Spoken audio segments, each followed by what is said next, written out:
कहानी की शुरुआत होती है एक पुराने और सुनसान जंगल से, जिसे लोग भूल भुलिया जंगल कहते थे।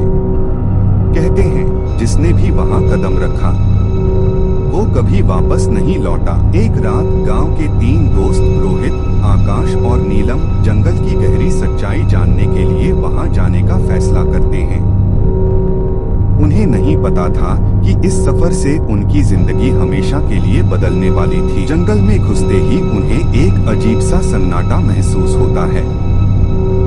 चारों तरफ पेड़ उनकी ओर झुकते हुए लगते हैं। अचानक नीलम को एक पुराना पुतला मिलता है जो किसी इंसान के आकार का है। रोहित कहता है ये जगह सही नहीं लग रही, हमें वापस चलना चाहिए। लेकिन तभी हवा में अजीब सी गूंज सुनाई देती है, जैसे किसी ने नाम पुकारा हो। जैसे जैसे वे आगे बढ़ते हैं जंगल घना और डरावना होता जाता है। अचानक एक छाया उनकी तरफ बढ़ती है। नीलम चिल्लाती है लेकिन छाया एक पल में गायब हो जाती है। आकाश कहता है ये सब उस पुतले की वजह से हो रहा है, इसे वापस रख दो। लेकिन नीलम इनकार करती है।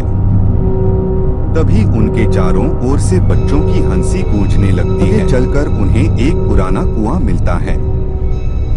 कुएं के पास एक पत्थर पर लिखा है जिसने इसे छुआ वो बच नहीं पाया। लेकिन नीलम जिद्दी थी।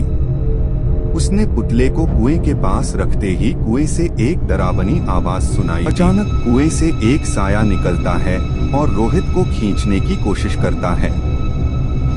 आकाश उसे बचाने के लिए चिल्लाता है लेकिन साया और तेजी से हमला करता है। जैसे तैसे वे भागने में कामयाब होते हैं, लेकिन जंगल का रास्ता जैसे बदल चुका है।